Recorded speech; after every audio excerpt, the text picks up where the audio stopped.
everyone. Welcome to the James Morgan Jazz Conversation Series 2026. And I have a great guest today. Can't wait to introduce him. He's an iconic musician in the smooth contemporary jazz genre. And just to let viewers know, the reason I'm doing this series is really because the landscape of music has changed.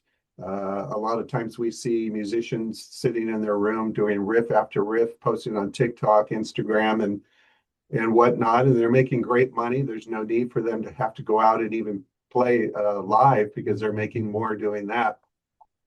But what I wanted to do is kind of get seasoned musicians on here that are actually performing and engage with fans and producing, writing songs and educating other musicians. To let those young musicians know that there is a career for you out there. There's another path if you so choose to do that. So a lot of these conversations I'm having, a lot of these musicians are imparting their knowledge of what it's like to be on the road using technology, things like that, and building a fan base, a community. And my guest today is Nils Jiptner. I hope I'm saying that right. He'll correct me when we go live. He's a native of Munich, Germany, and he started playing guitar as a teen. He was influenced by a lot of rock bands, Led Zeppelin, Deep Purple, later discovered Larry Carlton and that kind of jazz genre fusion, Robin Ford, and expanding his knowledge of music. And he came to the Los Angeles area in the mid-'80s and started doing session work as a guitarist. So he was out there working, letting people know he was there. And he had a breakthrough hit. First of all, his style, to me, is very unique. When I started listening to smooth jazz or transitioning into the genre in 2020, a lot of the guitar players had that R&B similar sound, and I really couldn't differentiate between them. I had to look them up, see who was playing. But when you hear Niels come on, when you hear his songs and his music, he has his own style. He's got his own groove. Everything about him is unique, and I think that's why he stands out to me. He had a breakthrough hit, Pacific Coast Highway, back in 2005, about 20 years ago. And it's one of those iconic California songs like Mamas and Papas, California Dreamin', or the Beach Boys, Surfin' USA. I mean, it's just, when you listen to the song, you think of California because it's based on that, really. It was on the charts forever. He's a composer, producer. He's done TV, film work, collaborated with some great musicians, performs live. One of the musicians he collaborated with and worked with was George Benson. I want to hear more about that, how that all happened. That's amazing because he's one of my, I'm a fanboy of him big time. And in fact, I just bought one of his guitars. He was selling a lot of his guitars. I bought one, which I'm trying to sell right now. And one of the things I admire about Niels the most is that he engages with his fans every Saturday. If he's at home in his home studio, he has a nice glass of wine. He talks to his fan base, plays songs, takes requests. And very few musicians do that nowadays, or even take the time. And for him to take the time today, even for this, I'm very appreciative. Without further ado, here is Niels. Thanks for joining the series, Niels. Thanks for having me, James. Pleasure to be with you today. Great. Hey, as a youth, were you in your household? Was there music around your house? Were your parents involved with music? Siblings? How were you introduced to it? Well, I'm a single child, and my parents were not musicians. They did play classical music every Sunday, which I hated as a kid. But, in retrospect, I think it gave me something subconscious about musical form and melody and all that kind of stuff. Even though I did not enjoy it at the time, I think it was educational for me to, we would always have breakfast together on the weekends, and there was classical music was being played, Mhm. So for years I had that secondary education without really, consciously being educated by it. Uh, Right. I think it did seep into some benefit. And so what made you decide to pick up was guitar your first instrument you picked up, and what made you Yeah. decide to go to Well, that? first I wanted to become a soccer star growing up in Munich. Okay. It's never And too late. but then I realized it was just as easy to get girls with a guitar and it was Mhm. less running involved. So I started a band in high school, with some friends, and those were my first beginnings, so to speak. Yeah. And I started, then I got really hooked on it, and I skipped soccer practice for band practice, and got more into that than anything else. Yeah. So did you do covers of bands that you listened to, or did you do original Yeah. stuff? Well, that's what we started with. Yeah. Yeah. The very first things you're trying to learn the songs, Right. Uh, as you mentioned, like the very first thing I ever learned on guitar was "Smoke on the Water," or just playing it on one string. That classic Richie Blackmore riff from Deep Purple, um, and then stuff like "House of the Rising Sun." Nice thing about a guitar is that it's fairly easy to pick up. With If you practice for a week, you can already play a song if you never had a guitar in your hand before. Yeah. So you make kind of progress pretty quickly and get to a point where you actually can play something, rather than I guess if you had like an oboe or some classical instrument, it takes a year to get a decent tone out of the thing. So the Right. guitar is more fun in that way. And yeah, no, I just started playing and then started playing in bands and go from there. Did you take any formal lessons or learn to read, or have you A always? little later, Yeah. Um, more like once I was like around 18 or so. I started playing fairly late for a musician, was maybe 14. Oh, I didn't have any formal lessons. I mean, I had maybe one or two sporadic lessons. yeah. And then I went to music school in Germany. I had a guitar teacher who Oh, started the music school. And then around, I think it was probably around 18 or so. nice. So you had formal training of theory and reading Yeah, we had charts some training of theory and the basic harmony theory stuff and that kind of stuff. and reading charts and things like that. Reading charts, yeah. Yeah. And there was, like for most guitar player, my weak point. Guitar players are not good readers in general. Yeah, that's what Uh, they say. yeah, well, the same note is on so many different places, so you don't have to, you have to think ahead. Yeah. Well, to your point about You guitar can, being easy to play, piano to me, everything is laid out, it's all there. Whereas right. guitar, like you say, you have to search and find Mhm. your own roadmap to everything, Right. So Yeah. it's a little more difficult. I'm self-taught. I never learned how to read, so out of default, that's why out of default I was always a band leader because Uh-huh. Well, that me too. As a matter of fact, my reading got better by writing. uh, I had to write out charts and I had to write down my music for other. I mean, I had then formal reading classes once I came to the United States and had okay. and studied the GRT and then did the role for composition arrangement. I had to write out all the parts and stuff. How And then old it were did you? improve my reading a little bit, but I wouldn't consider myself a session player who comes in and reads any lines down there. There's some guys who do that fluidly, and Yeah. I'm not one of those guys. And I can follow some chords, and then what most guitar players do, anyways, you would rather follow you get a chart that follows a structure of a song, and you get the chords, maybe some accents for the rhythms, and you follow that, and I can do that comfortably, but that's about it. So how old were you at that time in doing all that in LA? Were you in your 20s? I came to LA. I was 25, I think, 24, 25. Oh, yeah, Yeah. and 80s is a great time. That's when digital drums started being the big thing too. Yeah. Became part of that. And of course, there's some great songwriting in the 80s.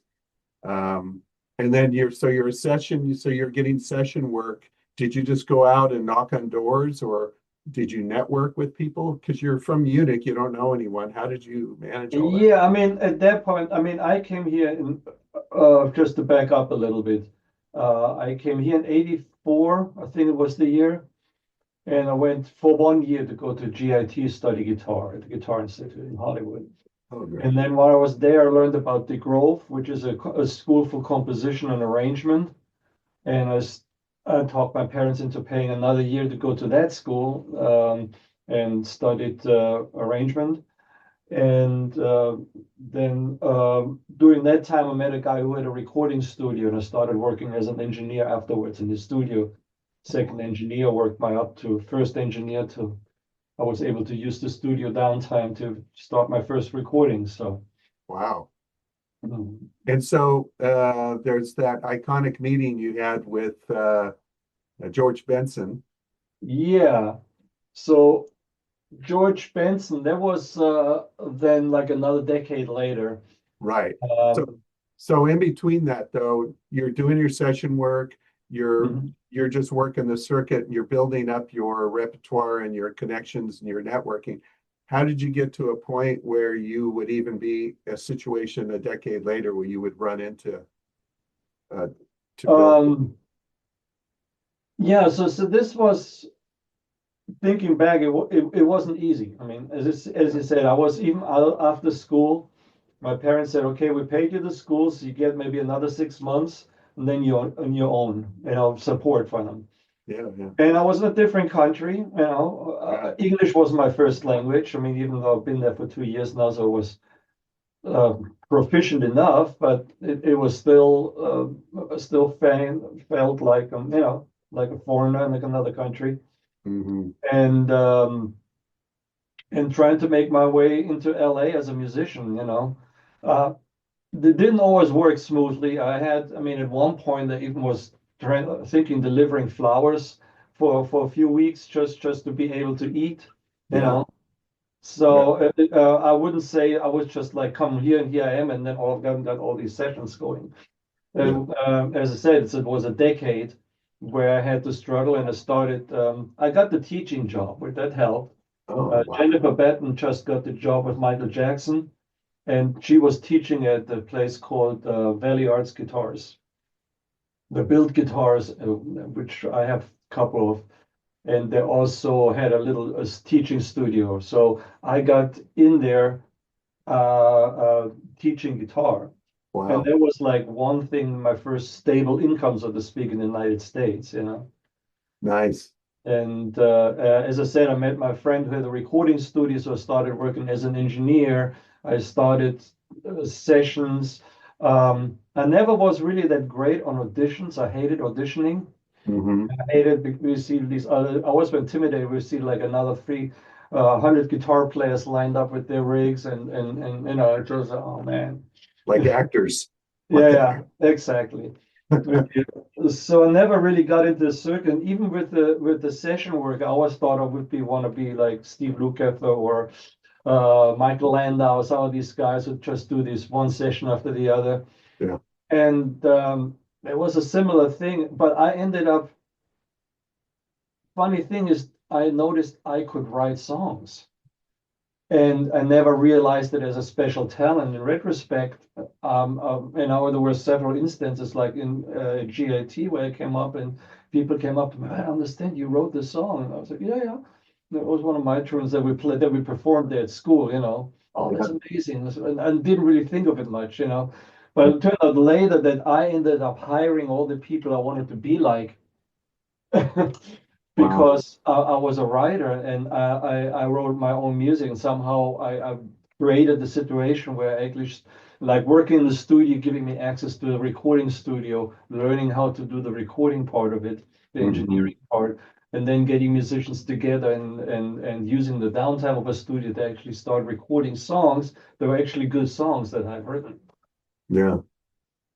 Yeah, So, because your compositions even to this day, in fact, my band before the James Morgan Jazz Band, which I just switched over in 2025, Coast Jazz Trio, we played Jumpstart.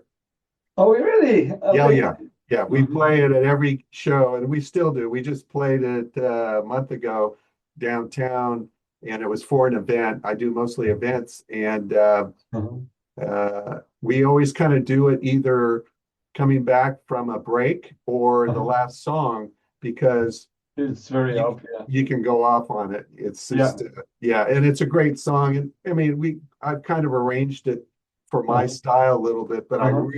I love it. So, Oh, like I said, if you have a recording or video of it, please send me a copy. I'd oh, love I to. will. Yeah. Like I said, you've when I got into the smooth jazz genre and during the shutdown, Hmm. which was a good time for me because things were quiet and I was able to be heard. It wasn't Hmm. just everything going on, and I took advantage of that. Came out of obscurity, and then of course 5 years later, nominations, winning awards, blah blah blah. But the person that I watched was you because your music was different. It was more aligned with what I like to do, what I Hmm. imagine in my style. And your songs are so groove oriented. And then of course your accomplishments, your live performances, and then your and when your albums come out, they just climb up the charts. Listeners love it, and you just have that unique style. So 10 years later, a decade goes by. How did the collaboration or running into George Benson happen? Yeah. So that happened. That was facilitated through my then roommate who produced my first record, Blue Planet. Which So is a great album. Blue Planet, I started in that said recording studio where I used downtime. But you got to think also back at those days, like I didn't have money. I was a broke musician, just barely, breaking even in LA. So at that time, we still recorded on 2-inch tape, Hmm. which a roll of tape is $200. The studio's like usually at least $100 an hour. So me having the key to one was a very valuable thing. And but still, there was a lot of involved. So it was a long process. It took a lot of money. Working on an album took years to get 10, 12 songs together, Yeah, just to save up and get some downtime here, get a favor from a musician here or somebody like that. yeah. So I started recording it, and my friend, my roommate, he was a producer. Um, and he had basically he said, "Oh, I need to produce your record. I was more on the fusion trend at that stage. Yeah. Wanted to Well, be like Blue Chick Corea, Planet, Scott Henderson kind of stuff. yeah, and Blue Planet, for those that haven't heard it, it's a great album, and it has a lot of that fusion. Right. There was that first opening track. That was me really. But Yeah. my roommate, he said, "Well, no, you gotta if you want to make it, you gotta get a little bit more commercial, get Hmm. away from the rock sound, get a little bit more in the jazz and the smooth thing." Right. Um, and I had one song that he particularly liked, which was um, God, I'm having a senior moment right now. I have those every day, all day long. Uh-huh. Maybe it's COVID fog. I've been thinking like lately. Was it I was it can't think of the Roland? simplest thing. Roland? Hmm? Was it No, Roland? Keep Rolling was the song with George Benson. No, Oh, the song that he liked was Cruising. that's right. Yeah, Great song. and he helped me. He came up with the concept. He said, "This is a great song. Let me pull up all the stops for that." And he pulled together Saida Garrett, Sean Timor. This was still recorded on 2-inch tape. We did 48 recordings, so we mixed 24 tracks of Saida's vocal down to another 2-inch machine, no, to a 1/4-inch machine, and then with a grease marker marked the two machines, had to start them at the same time to fly the vocals back in. I mean, it was all that kind of technology before computers, Yeah, yeah. and that was a really great production. And his concept was, nobody knows Neil, so let me put him around all these great musicians to make. Hmm. And he happened to be a nephew of George Benson, Oh, and knew that George had a song laying around that he hadn't used, and he talked to George and said, "Would you be willing to let me create a duet with this artist that I'm working with?" Um, and George said, "Well, I don't know the guy. I would like, before I need to meet the guy to me before I meet him." So when George came to LA, we went all out to dinner together, and then on the way back to his hotel, I'll keep telling this story because it's so great. I asked him, what is your guitar, baby? What's your guitar that you like playing? And he gave me the Ibanez answer because he just there was a George Benson Ibanez model that he was very proud of. But then when we went back to his hotel suite, he disappeared and came out with a $50,000 Tequista hollow body jazz guitar and said, "Well, Nils, this is my baby." So he sits down in front of me, gives me the guitar, and said, "Okay, play." So I'm sitting in the hotel room across from George Benson with this expensive guitar and expected to show George Benson something and play something that, So I just froze for a second. I just said, oh, fuck it, just started jamming on that guitar. And then the greatest thing happened. George said, "Oh, what is that? Show me that lick." So I got to show George Benson a new guitar lick, Yeah. and because realizing that George is really, we say he forgot more than most of it ever learned. He's still craving new ideas. He's still growing. He never stops. Yeah. Which is the great thing about music or instrument, anyways. That you're never done. You can always learn new things on it. So it was a valuable lesson for me right there. Sure. And we had fun, and then he agreed to let us do the duet. And we also wrote a song for him. The duet was called Yesterday's Dream, but we wrote a track for him called Keep Rolling. Yeah. And he turned that down. He liked it, but Tommy Lee Puma from his record label, he turned it down. He said, no, we're not going to use that. Wow. So we put Keep Rolling on my album. Mm-hmm. And the record was finished. We gave George a copy just so you could hear how the duet turned out. And Keep Rolling was the song before Yesterday's Dream on the Blue Planet record. And when he heard it again, he called up and said, "Nils, you're going to have to let me use that Keep Rolling song." And I said, "Well, we put it on our record. Yeah, we're not going to worry about that, but let me use it." So, we sent the tracks over to him. He replaced his guitar, my guitar with his guitar. Right. And it came out on Standing Together. Wow. And what a story. Yeah, and it was great, because at that time, the other thing, my roommate and partner, he was a little bit nuts, I must say. He was bipolar for one thing, and he was certainly out there. He would do very insane things in retrospect. But I cannot fault him because it really jump-started my career. Yeah. Things we did. We went to Westlake Audio to mix one song. At that time, mixing a song involved a studio with 2-inch machines. It was $1,000 a day for the studio. Wow. It was $1,000 for the engineer just to mix one song. Wow. That's why it took like 10 years or 8 years to do a record to get all the money together and the situations right.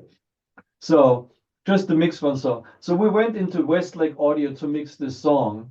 And I think it was Cruising that we mixed that day. But we didn't have any money.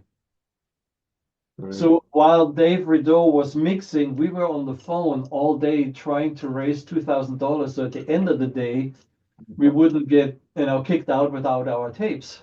Right. And we did it. Wow. We called up friends to borrow money. We tried to sell points on the records and all kinds of stuff.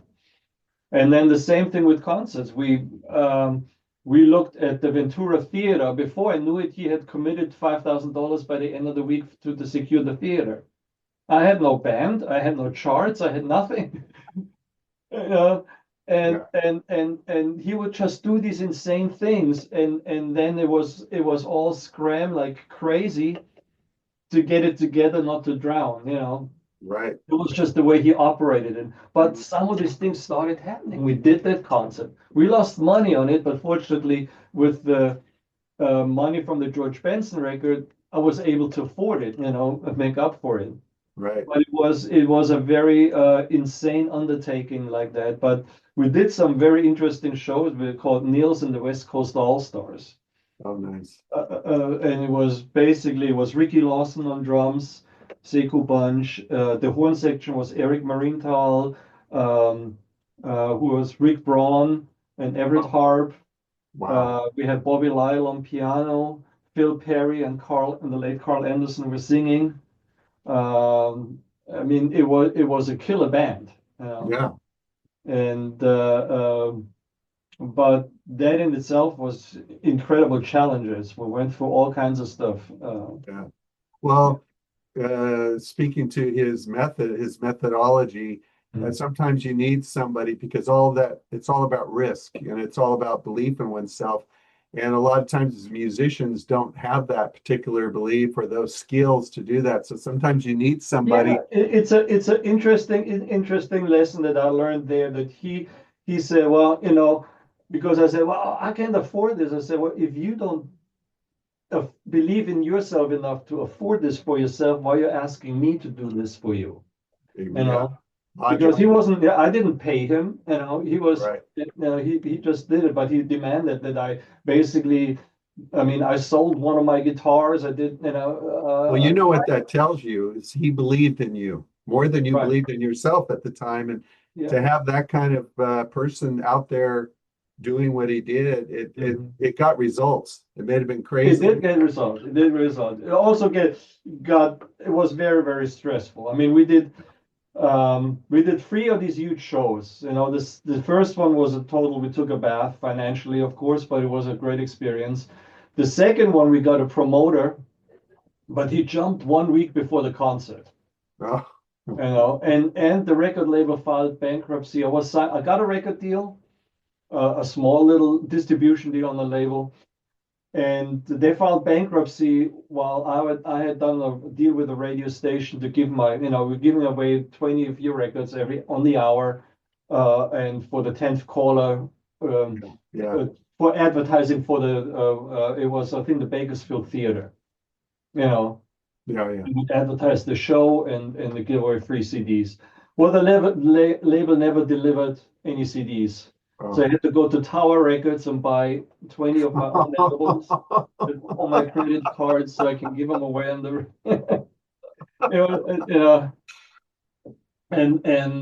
so that show was a little better, but then people came up to the house and wanted their money, and did not know what kind of deals he had made with the musicians. Right. I was Yeah. oblivion to it, but there was some bad blood on there. And then the last show was up in the Bay Area, Oh. Monterey. Oh, okay. I And, grew up in and Carmel, so I know the yeah, area. so with Sandy Shore, and that was funny too because we had everybody was a prima donna. We had all these stars come up, and we had a tour bus that we would actually rent and go up, but they all brought their entourage. They had Oh, like girlfriends with suitcases, and there's no room for our equipment. right, right. And what was Howard Hewitt was in there with us, and Wow. yeah.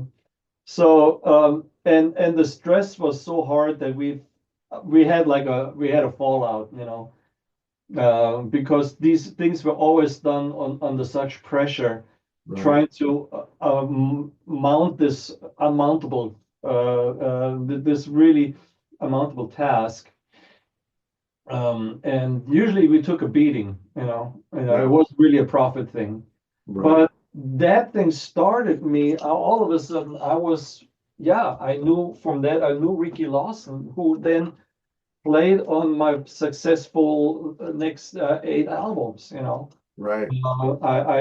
People I never knew, I got to work with Larry Dunn from Earth, Wind and Fire, who is one of my favorite bands, Yeah. and experiences seeing them live, and all these cats. So it took me to another level. Before that, I was playing little hole in the wall clubs in LA Hmm. in front of 30 people, Right. and Yeah. all of a sudden I was doing a very different thing. Also with the band, it felt like the first rehearsal with that all-star band. It felt like I was driving a moped all my life, and somebody handed me a 1000cc Kawasaki race bike. You Yeah. know, Yeah. all of a sudden when they started playing my songs, I'm like, oh shit, I better know my Yeah. melodies. Right. and and um, and I had to get my level up really really quick to basically not sound like a total flake Yeah. up here next Yeah. to Yeah. this great player. So it improved my playing quite a bit in a short period of time. Well, I always say when you play with people, and I've always felt this for me. I can't speak for everybody, but when you play with people that are better than you, or in your mind, like they're Yeah, just really polished, they got everything down. It almost raises your level up naturally, and you it see does, it and it raising. rubs off on you. Yeah, and then you see that level come up, and then you kind of you keep feeding it. You're like, oh yeah, this is what I need to keep doing, and then you work Mhm. at keeping Yeah, that up. yeah, Yeah, absolutely. yeah, And so that was this whole experience, and yeah. that was started. That was then the Blue Planet album was my start, and it took me another uh 6 years. No, it was kind of 98 and 6 years to do Pacific Coast Highway, which was then my actual first success. Yeah, that's like having a big movie come out and then all of a sudden you win an Oscar and everybody wants you. I mean, that song, again, it's an iconic song to this day. And I know it's got over, I think up to now, it's got over 50,000 spins. It's the most played spin song in that genre, period. Right. Yeah, it Yeah, is. Yeah, to because this, now it was this, the called the song of the decade for 2010. yeah. So in the 5 years that it was out, it was the most played song. I got that printout with Snoop Dogg was up there with Let It Take Like Heart and all these songs, and Neil's Pacific Coast Highway most played song of the decade in smooth jazz. And Yeah, since now we have only half the radio stations, there's no other song that physically can catch it, you well, know. never. And No, today, I mean, I look at my royalty statements, still usually my one of the, unless I have a hot single out at the moment, right.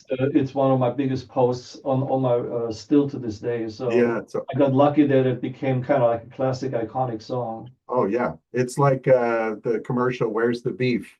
It's one of Hmm. those things that just everybody knows it. If you're familiar with that genre, obviously Right. country listeners and others won't know that. But so yeah, so you have that heavy that breakout song. You're at another level where things getting more calm and more where you had more control over what was going on, so you could relax and there wasn't that constant Well, stress.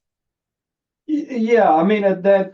So after, let's go back. After the apparent failure of Blue Planet, there was like the turn of the century when I broke up with my roommate. I moved away, um, and I met my now wife, and I was trying to get into film writing, Mhm. but I had some songs. I started producing. I did some music for commercials.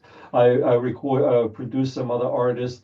And whenever I was in the studio and I was able to hire some musician like a Steve Ferroni or somebody, I always like allowed some extra time to have him lay down a track for some music that I was working on for myself. Yeah, smart. And 5 years later, I had another record together. But I thought of it more as a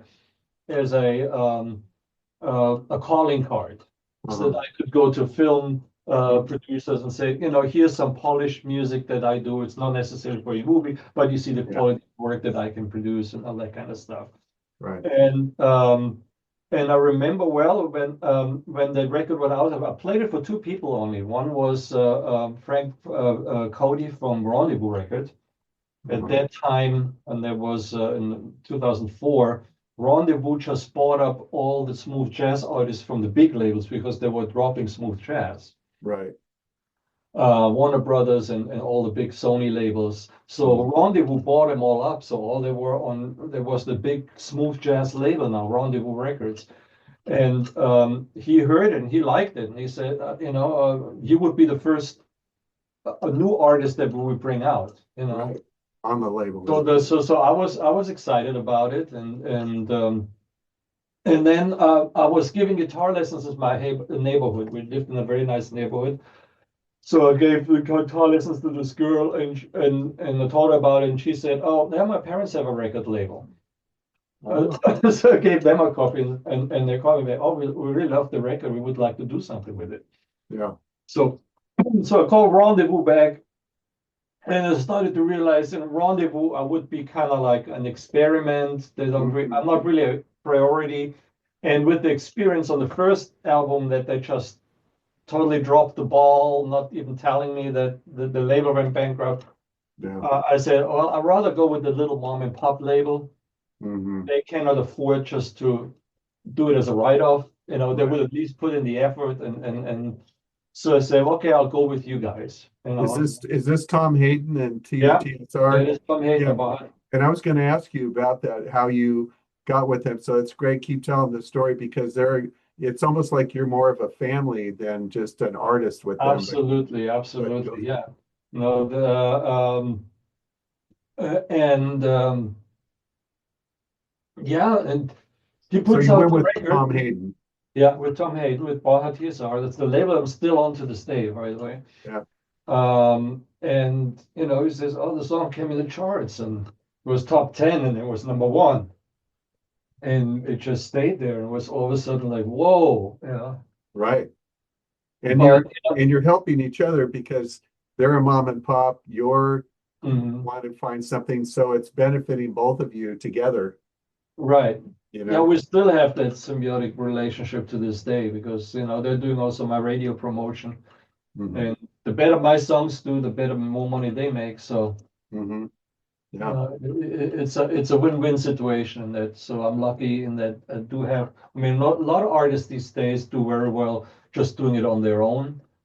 Yeah. But if you have a situation like I'm not in no hurry to Well, go out you're with that kind of big. you're kind of grandfathered in because an Hmm. artist like myself, and you brought up Eric Marienthal. I just did a recording with him in 2024. Um, and just to your point, as an independent artist, I was playing jazz fusion music, and in 2016, I decided to get into this genre more because some people I talked to are getting work Hmm. doing events and weddings, and I wanted to make some money. So I actually made a CD under the Ghost Jazz Trio just as something to hand talent buyers Right. to get work. And then all of a sudden it was nominated for an award by the San Diego Music Awards. So then I did another CD, and 4 CDs later, they're all nominated. I got a nod from the 67th Grammy Awards for my 2024 EP with Gary Husband and Hadrian Farad, and then I mentioned Fantastic. and won an award. So and it's just I'm independent. I don't have a label. You just have to get out there and work your ass off. But the thing is it can happen. But for Hmm. you, it's kind of great because you can still do independent, I'm sure to some degree too. But you were grandfathered in with them and into this whole new technology where a lot of the labels are letting go of staff. They're getting more into catalog acquisition. They're Right. have small teams they're not getting as much into hands-on talent, Right. finding talent. So as an independent artist, part of this series again is to let musicians know somebody like me who was in obscurity 5 years ago is winning awards, doing this. I'm speaking with a musician that I've admired for many years. So you can transform yourself as an independent artist. But I We think have you're we have the tools these days. This yeah. starts at recording here in my studio. I mean, I was smart to invest early into recording gear. I mean, I had the background that I Mhm. did work in real studios before. I know the process, I know the techniques, I know how to mic stuff and all this stuff. And I wanted to be more independent and starting having my own recording gear to be able to do my records was a very important part. Um, and today it's a lot. I mean, on my computer, I have like a mixing console that would have cost $1 million in Mhm. hardware before in a $300 program. I mean, this stuff changed so much over the years. Right, I don't have to pay for 20 minutes of music tape $200 anymore. I mean, I have right, unlimited tracks on my computer, right, and in a hard drive, I can have thousands of hours of music and tracks on it. So it is more affordable, but you still got to know how to do it and what to do with it. right. you And know, and I'm lucky to have had just the education. just to your point too, you're embracing technology. I just did a conversation with the Reza Khan a couple days Uh-huh. ago, and Mhm. he's very much into the technology and embracing it and using it as a tool like you are. And it's great to see someone like you who's come from the old school of 4 inch, 2 inch, all the way Yeah, to embracing new technology. Because a lot of musicians, I'm sure you've had these conversations where they're afraid of AI, they're afraid of this, they don't want to, they think it takes away, and they're just new tools. There's always evolution in any right. medium, and it's great that you have that open mind and smarts. You're an intelligent guy to be able to see that, oh, I can use this, I can do this, I can do this. Right.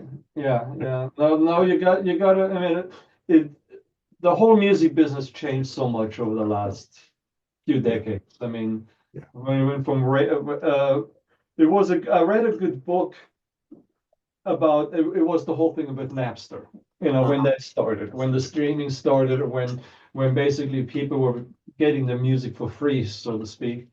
Mhm. And the big record labels wanted to break, you know, it's like putting a finger in a dam that's already broken. You can't fix it, already happened, you know. Yeah. So you got to look at new ways of doing it. And yeah, I mean, it's different.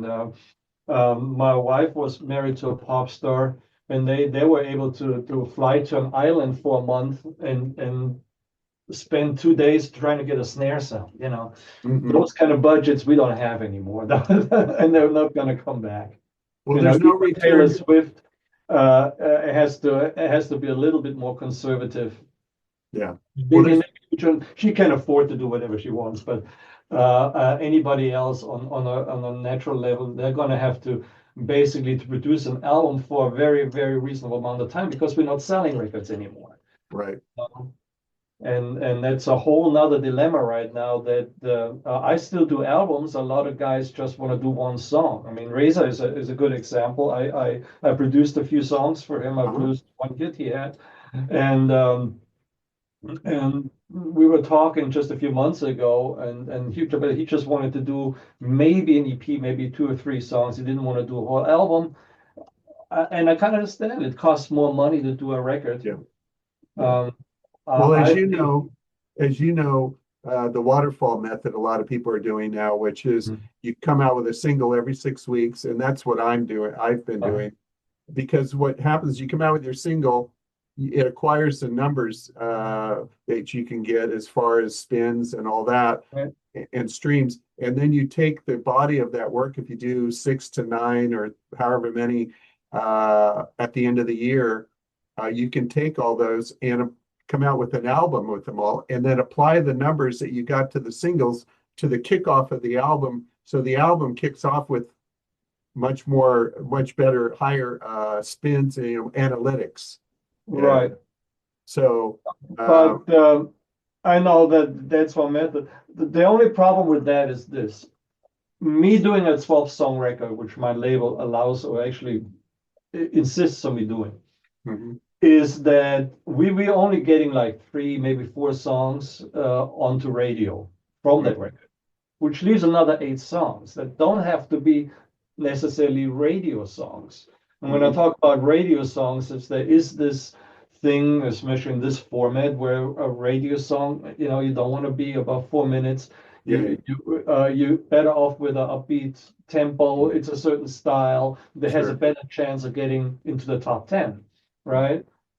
Um, and so if I only work for radio 1 song at a time, all my songs going to be that, but I'm not going to have my 8 minute more experimental tune that's a little bit out there that might be more interesting. And you know, I remember when I grew up, where we still bought vinyl records, and we mhm, bought it because there was that hot single on it.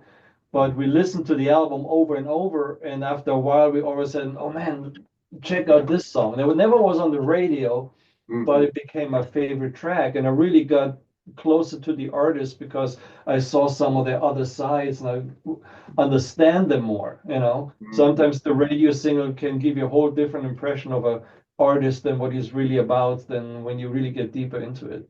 So that is getting lost in this new world of streaming and just downloading one song and all that kind of stuff. Yeah. And I'm trying to see what, how to hold this together. For instance, on my website, I don't sell single downloads, only the whole album. Right. That makes sense. Because I do produce albums, and I do have songs on there that are maybe a little bit more challenging, a little bit more left than right. Because if it's all too much the same, it gets very boring, I find. Right. So I guess it would depend on the individual's goals. Like me, for instance, with my new James Morgan Jazz. And by the way, speaking of the other side, the transition I made was going from my Ghost Jazz Trio, which was the last album was produced by a guitarist who just passed away about a month ago, 2 years ago, Dean Brown.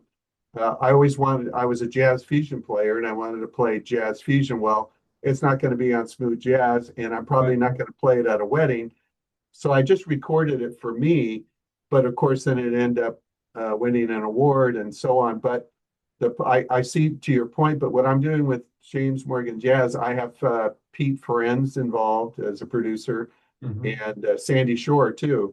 So they're taking my song, and I want all of my songs to be radio friendly now.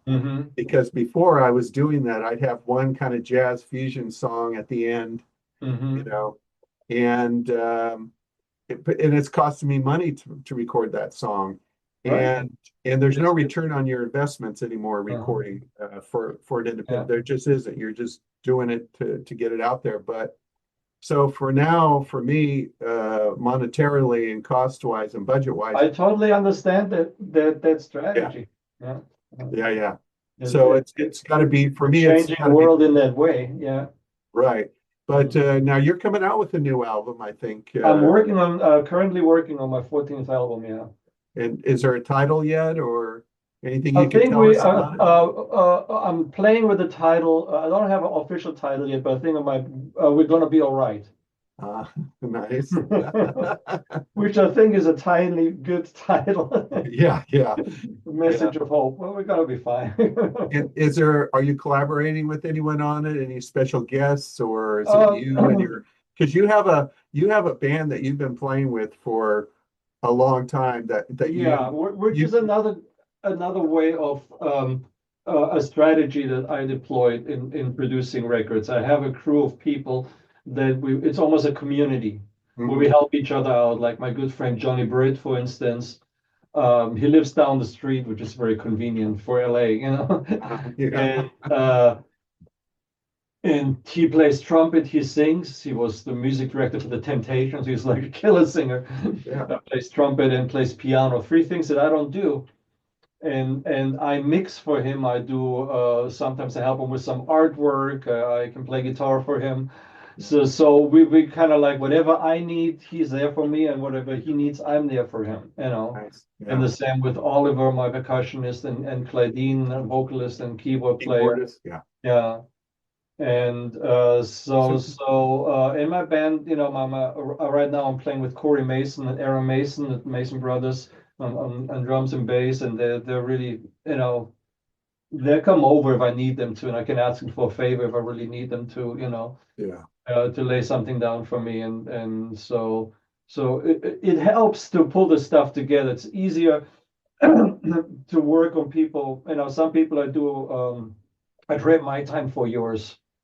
And it works better than me saving up the money for pay him, and he's saving up money to pay me, because then we're both waiting until we have the money. In the meantime, we could have done each other's work and been a step ahead, Yeah. So I have people that have that relationship, or where I can really go in and get stuff done with. Yeah. So far on the record, I have Mitch Foreman on a couple of tracks. In fact, it's funny you bring him up. I'm talking to Mitch Foreman because Dennis Chambers is probably going to play drums, and Ernest Tibbs on bass. Oh, nice. I'm releasing 2 singles next year, but they're jazz fusion singles. And Ernest had told me to contact Mitch, and he has the music. He's busy right now. We're going to reconnect after the first of the year. But he's a great keyboardist. Oh, amazing. Yeah. I love him.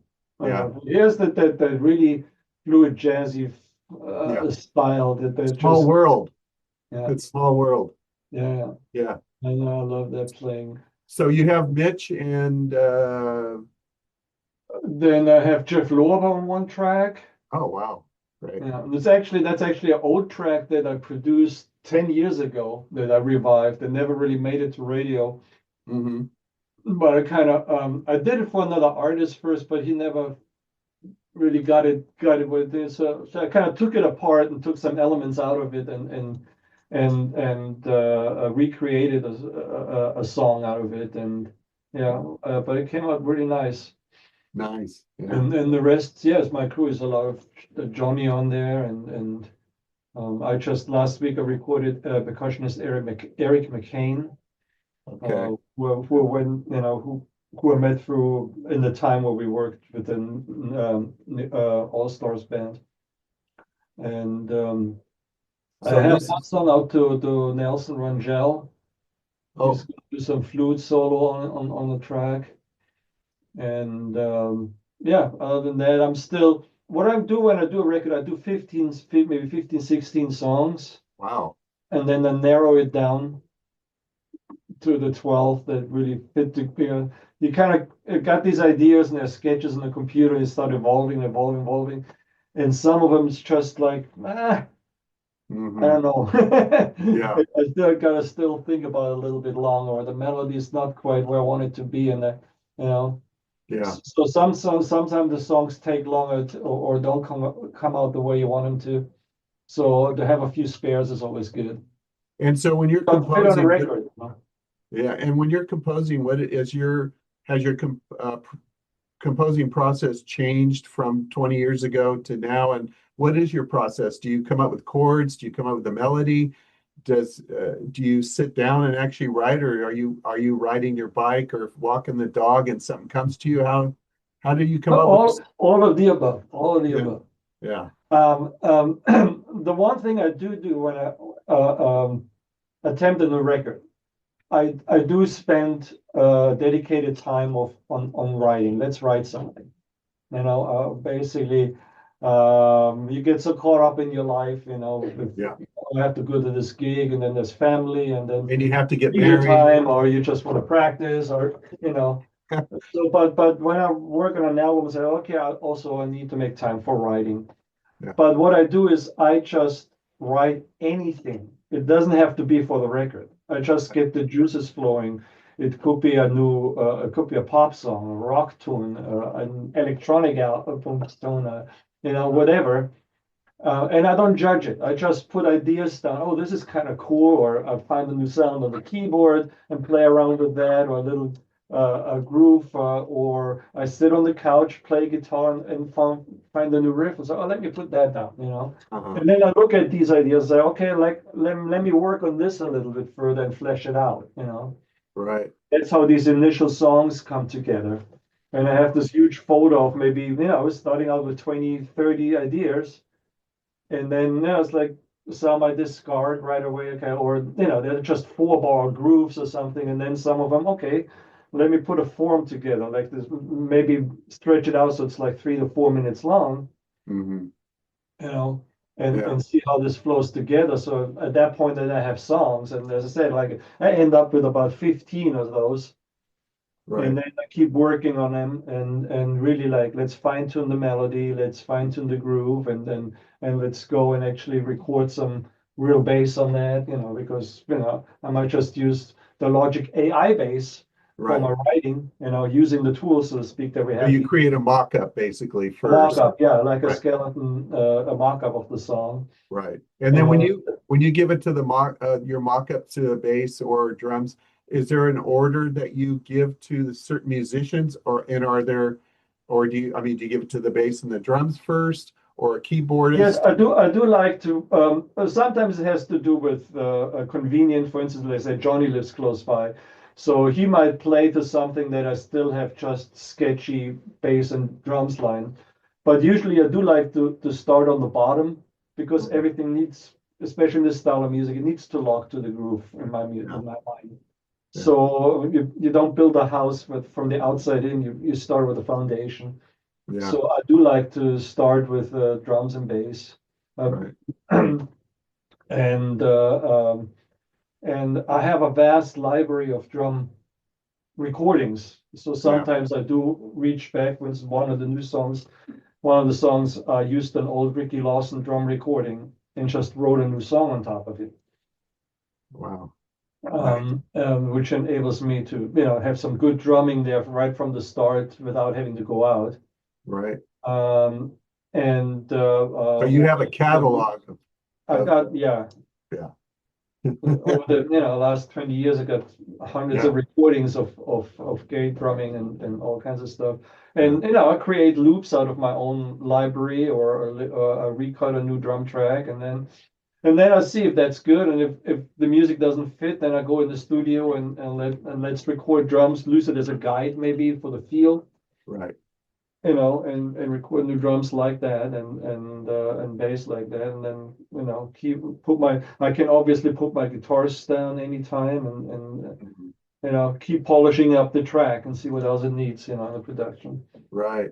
And it seems to be working for you because I mean, you could easily say you're kind of a hit maker in a sense because when you come out with a new song, it's always different. It's kind of a celebration, in a way, because Yeah, it's like Niels thank you. came out with a single, and then you can't wait to hear it because you came out with it, and then when you hear it, you go, oh yeah, this is yeah. Mm. And you do your own videos to the music? Yeah, Yeah. yeah, yeah. That's I got into that, and I learned that on YouTube. Uh-huh. Again, we got the tools. Final Cut Pro is $300, right? Uh-huh. I don't have to spend $1 million. I record with this as my Yeah. camera, you know. And it's more about I'm not showing it on the big movie screen. Right, right. People watch it on the laptop or maybe With on the their phone, computer the most, or on the phone. with their So earphones. the quality that these things have with 4K and even higher recording qualities is amazing these days. Yeah, So we got the tools in our pockets, and right. they're affordable. You just need to know how to use the tools, and then you need to have a good idea. Like Right. the last video that got a really lot of spins is "You Keep Me Up." If you haven't seen it, check it out. Mhm. Yeah, yeah. Where I used my daughter's dog. Yeah. I was gonna ask As whose dog that was. Yeah. Yeah, yeah. And I just came up with funny things for the guy to do. Yeah, where we play piano and where he kind of steals my car. And it was really a shot where he likes to sit on my lap when I'm driving. And Uh, then he stood up and had his paws on the wheel. My wife filmed him, and I was able to crop myself out of the frame so it looks like he's driving the car. yeah. And that gave me the idea to where in the video he should steal my car.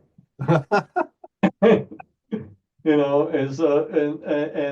if you see the end of the video where he closes the door on me and then the car takes off and all that kind of stuff.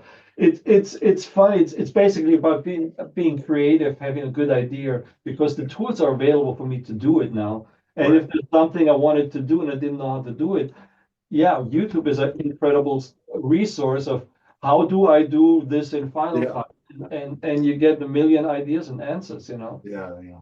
Yeah, that's true. This really changed uh, the whole being an artist.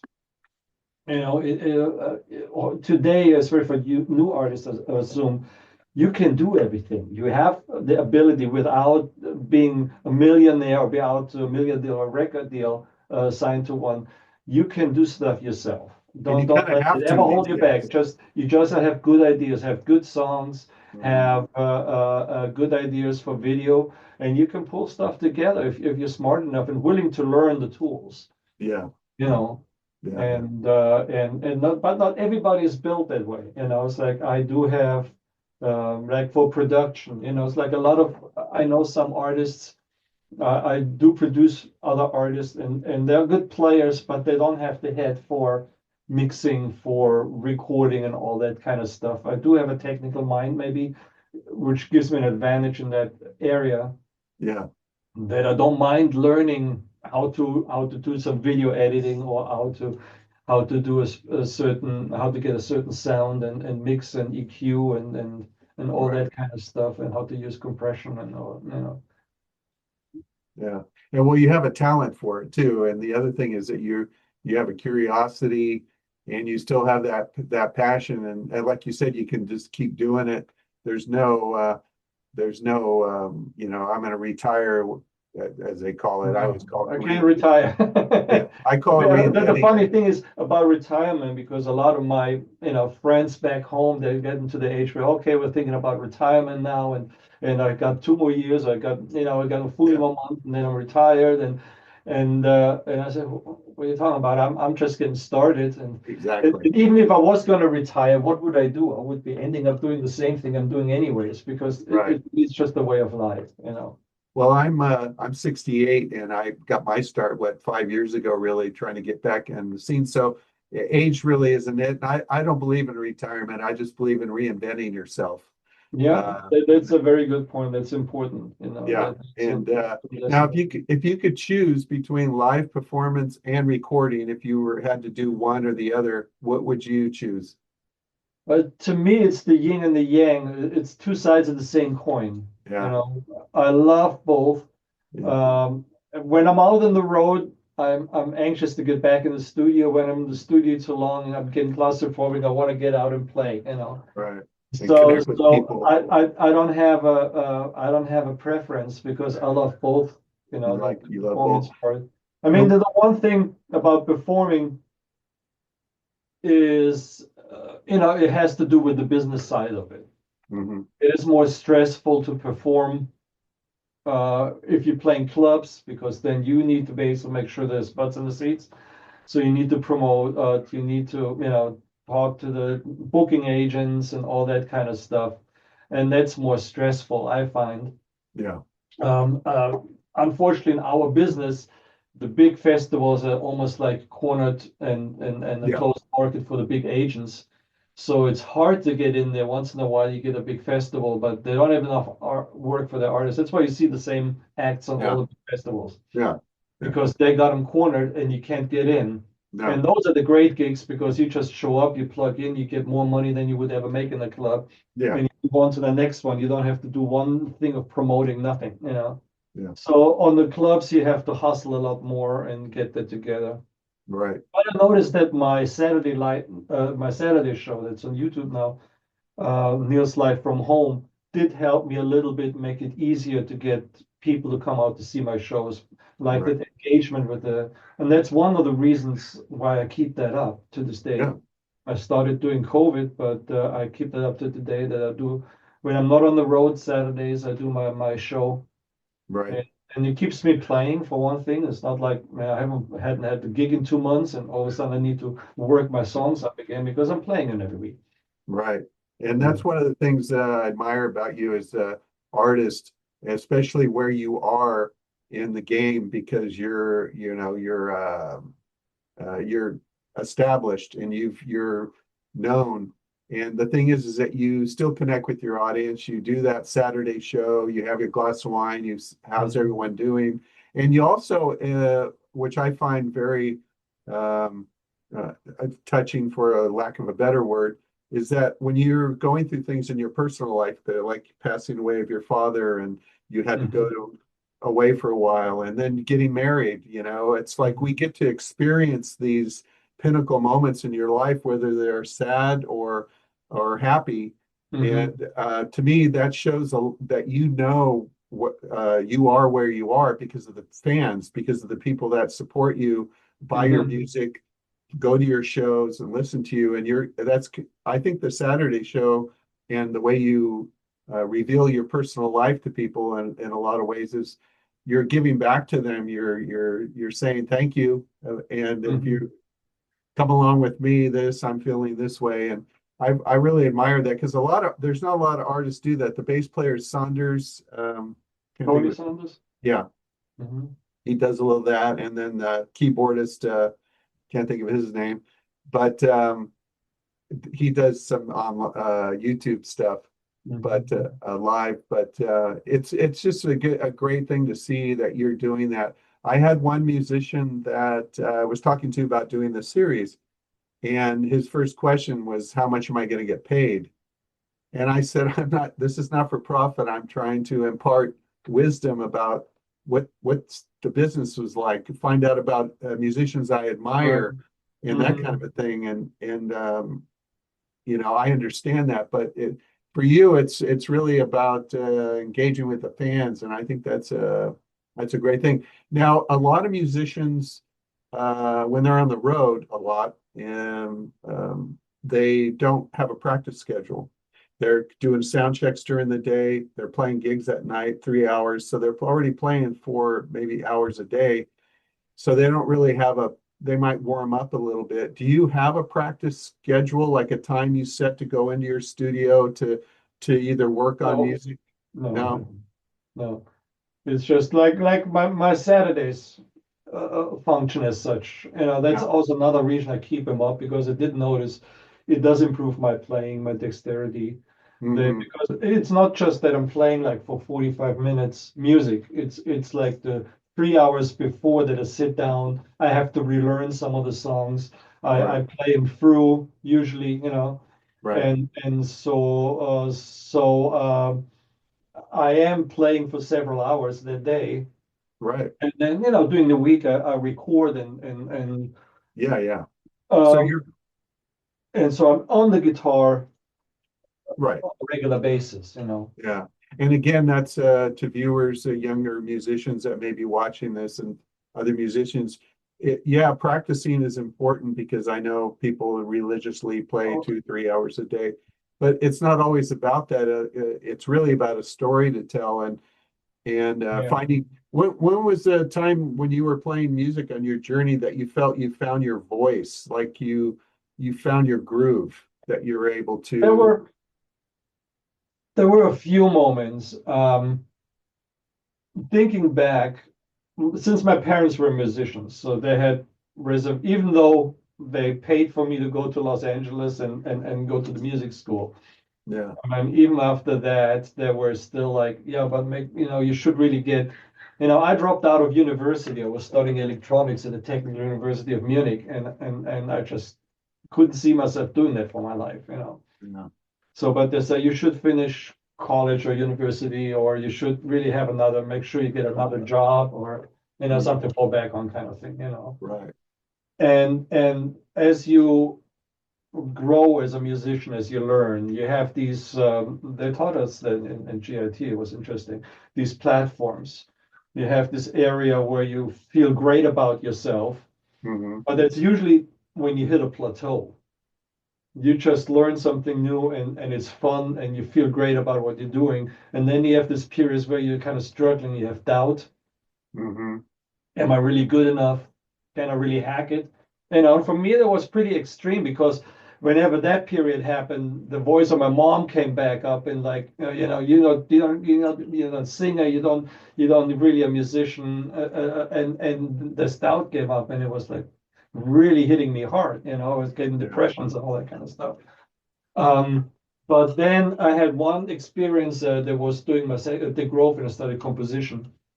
I did an arrangement of Night in Tunisia for big band, 40 Oh, wow. piece, mixed orchestration stuff. And and that school was intense. I mean, I didn't sleep. I had to hand copy every part for every musician, every note. And I got up there and then I had to conduct it in front of the band. So that was part of the training there. And when they played it back, it just sounded amazing. And the whole 40 people stood up and gave me a standing ovation. Right.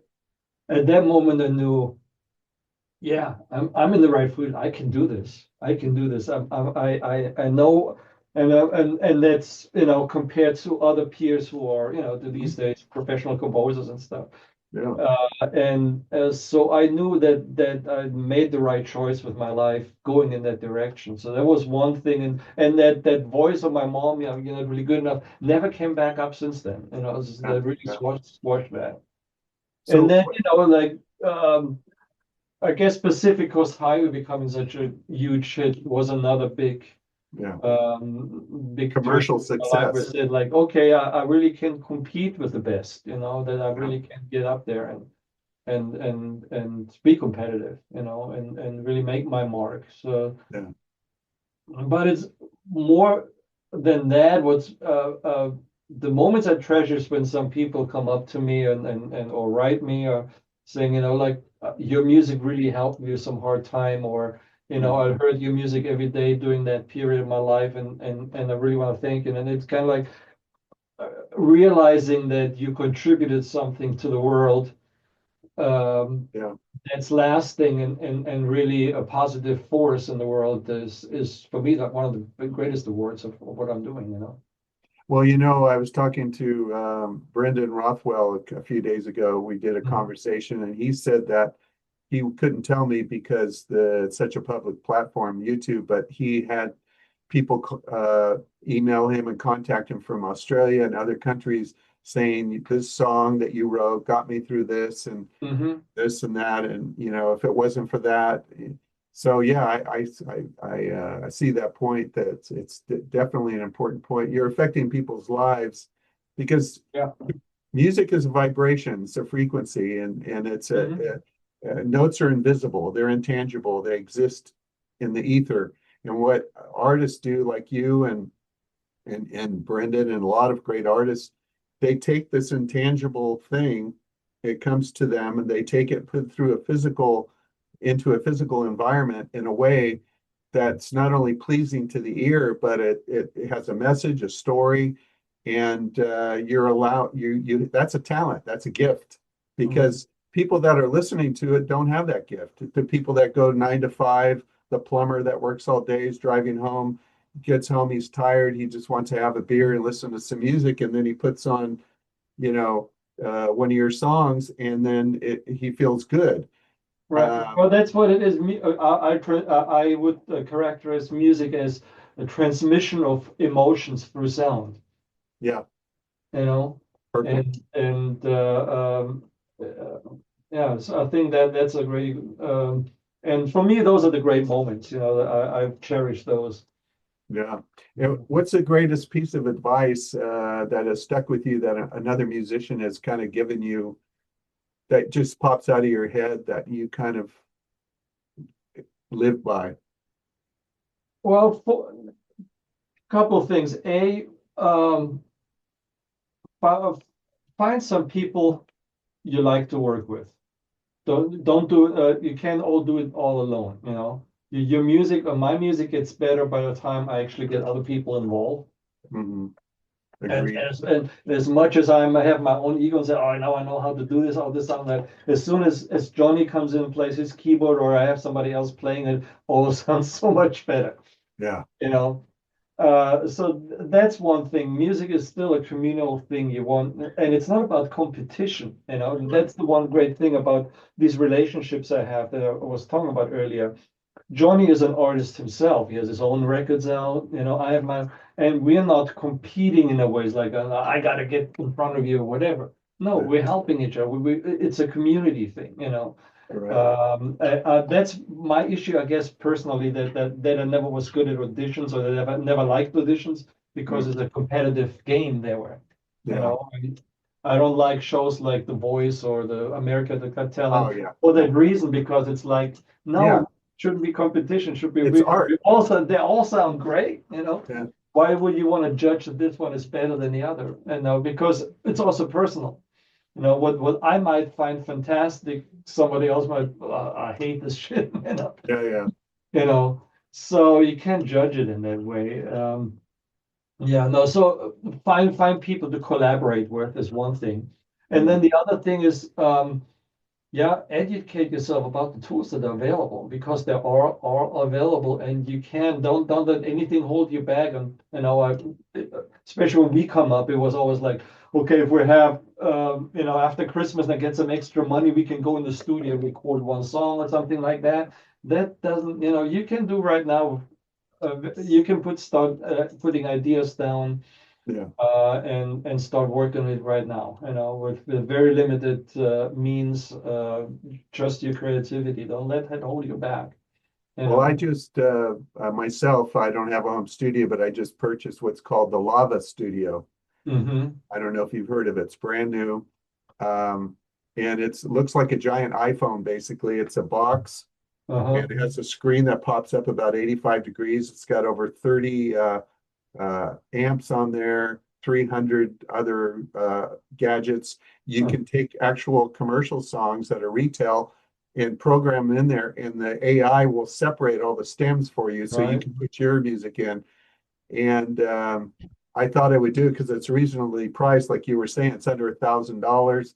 You can. It's basically a home studio that's in a little suitcase that you can do anywhere. It has it's an amp, so you Mm-hmm. can play. You Mm-hmm. have lessons on there. Like you said, the technology's there. It's all there for you. People just have to learn to embrace it, um, Right. and use it. And it I doesn't. mean, there's still, I mean, I do, there's, if you want to get into the game of getting your song onto radio, I don't want to downplay the importance of getting a good, clean, and good sounding recording done, and you might Right. need professional help.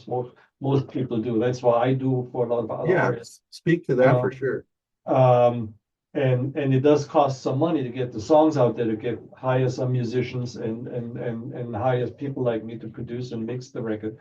But the addition idea of, that shouldn't hold you back to actually start writing songs, because that's where it's there. But when I meet with a new client, my first conversation is always about the material. Mhm. Do we have a good ideas? Do you have a good song? Or let me see. I like this idea, but I think you need a stronger hook. Let's work together, and I help him write Right, or something that, because if you don't have a good song, then all the technology, you're just wasting your money right. polishing a turd, so to speak. You always starts with the song, and then you gotta have good material. That's where it starts and ends. Yeah. Now, if there, we're getting towards the end, but I was going to say, if there was another profession, well, let me ask you this first. Is there a musician alive or dead that if you could play with them that you would love to play with that comes to mind if you had the chance? Oh yeah, there's several. There's Chaka Khan is one of them. Okay. With Al Jarreau Uh-huh. being Yeah. dead, we would have been one that I would have loved to play with. Um, then uh, God, I love. I mean, I did play with Larry Carlton. We got to jam on a cruise together, and that was one. Was great for me. Yeah. Yeah. And I and think you're. yeah. So, and then if you had an occupation that you could do other than what you're doing now, like you said, if you weren't a musician, just a dream. I had, I think Gary Husband said he'd want to be a Formula One driver if he wasn't a drummer or keyboardist. Is there any profession you would do, a dream that if you wanted to do something? It's hard to tell because it being good. It would have been something unusual. I don't think I would drive in a 9 to 5 job, like going to a bank or an office or anything like that. I would probably wither away. Yeah, Um, and it has to be something you're good at. But I've lived so long in this field that it's hard for me to imagine getting good at something else really competitively. I think I liked to play soccer when I was younger, but I wasn't fast enough, right. or didn't have So, the so we'll say the hours of running. you Huh? would have wanted to been the Pele of Yeah, soccer. yeah, I would have loved that, but I'm not sure if I would have made it in that Yeah. field. Well, that's why I say it's a real or unreal. I had one bassist say that he always wanted to be a bus driver because he liked the big wheel and he has people there to see Yeah. every day. And yeah, so everybody has a different answer. It's Mhm. just kind of interesting to me. But again, I appreciate you taking the time Oh, it to was my pleasure. It was absolutely great. Thank you so yeah, much. to do this. I think young musicians that are upcoming, and myself, I've even found a lot of value in what you said. There's a lot of insights. You have a wealth of knowledge that I'm glad that you're open to. You know, Well, that's the one thing I like teaching in that way, that I think it's better when the one thing I learned about teaching, I was teaching for quite a while, is that when you pass some, it's not only about, first it's passing on rather than containing stuff, which is Yeah. better to me. But when you have to explain something, it becomes clear in your own mind and more Right. ingrained in your own, methodology. It's helpful to teach, and to pass on things. So I always like doing that. I like sharing ideas and Yeah. bouncing back off people, and yeah. And you just got married, what, this last year? No, 2.5 years ago. 2.5. Yeah, that's Yeah. it. We were, Boy, we were engaged for 20 years. yeah, time flies. Wow, 2.5 years. Yeah, no, I was married twice before, so that's why I was like, I take my time with this. Yeah, But it yeah. was also during COVID. We had time. We were going to see my mom in Germany, Oh, and my daughter had, since she has a different last name, it's my stepdaughter that I'm raising. They wouldn't let her fly oh, because there was only allowed family, okay. and we weren't officially married. So I said, well, we better, make the decision. I mean, yeah, we've been together for that long. We've seen the best and the worst of each other. So Yeah, uh, let's do it. Let's have fun with it. yeah, It's great. Yeah, because I didn't want to never be in that situation again where we'll be separated from my family for just paperwork reasons, really, oh, yeah, because we were feeling married for a long yeah. time. And I think sometimes it's even more special when you've chosen each other to be together without a piece of paper keeping you together.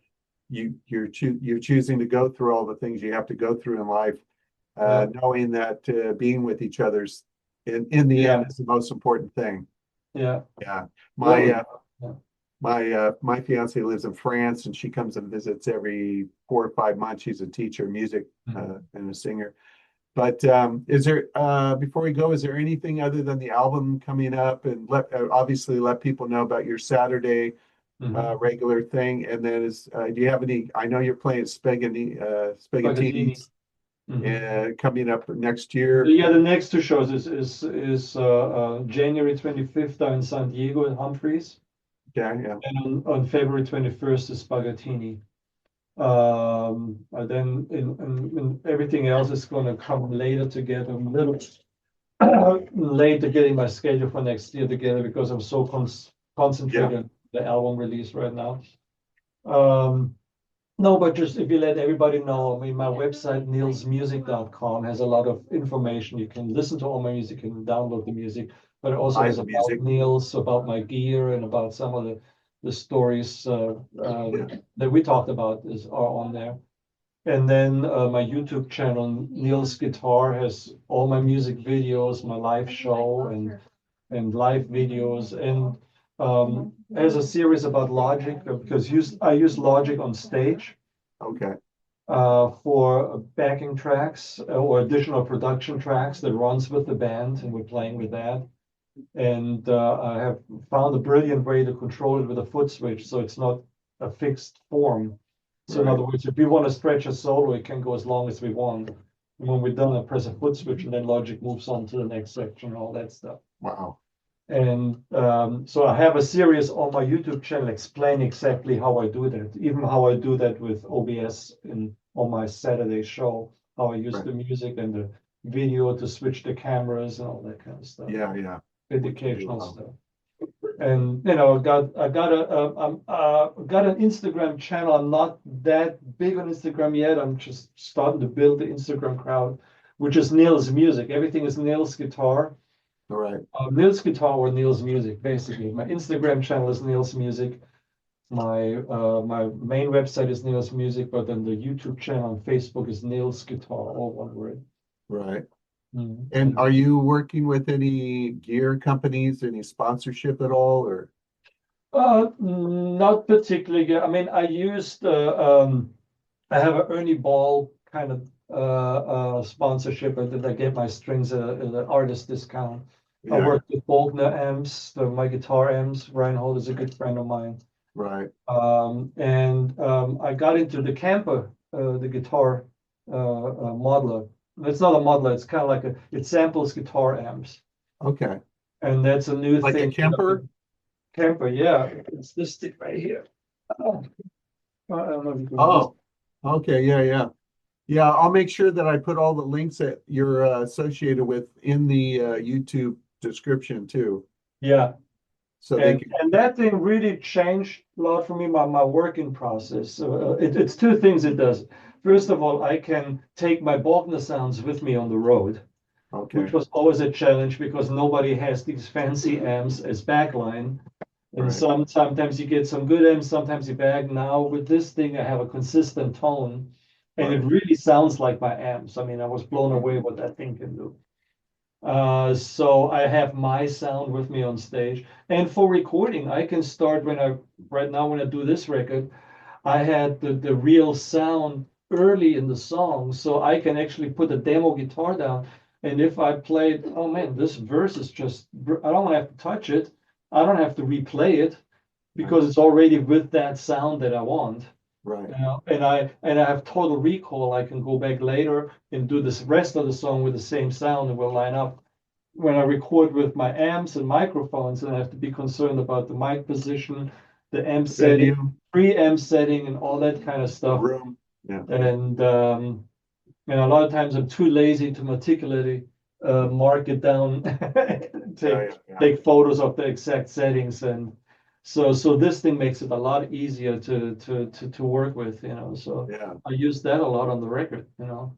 Especially when you're on the road, because I know there are some flash drives you can take, and Mhm. if they give you a backline, you can plug it in the back of the amp and it comes through.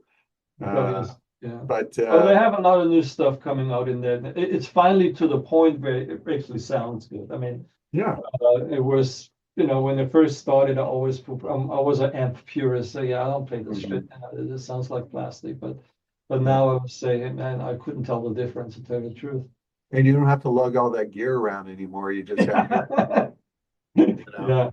Yeah, that makes it. I got the one that I showed you is the full. I Yeah. got a small version of it. That's the same sounds and it's this size. It's like just Yeah, the send me the links, exactly what they are, and I'll post them too, so people know. yeah. I'll put it on the YouTube, in Okay. case, yeah, in case they want to explore it. And anything else any links that I might not find online that I'm going to post, send Yeah. me whatever you want, and I'll make sure Yeah. it's on there. Okay, cool. Yeah. I'll send you that and but also on as I said, on my website on the about Niels and the gear, there's a lot of that information about the Okay. guitars that I'm I'll using. I'll I'll link that page Link in to there. that, yeah, Yeah. is on there. Okay, great. Yeah, yeah. All right. Well, I really appreciate you taking the time again, I Niels. really enjoyed talking to you, James. Yeah, and hopefully we can talk again. And Yeah. So, well, where are you located again? Are I'm you in Carlsbad, in just north of Carlsbad, San about Diego. down San Diego? Yeah. So maybe I'll be in San Diego in January. Maybe you'll come down and And what is the date? The 21st? the San Diego show's on 25th. It's a Sunday. Oh, okay. Yeah, because your premiere comes out on this video will be out on the February 22nd. Oh, okay. Yeah. So So we missed this party. No, you show one day. well, Okay. it'll be out before the gig. So if anyone hears it, maybe they'll hear it and come down to see it Right. too.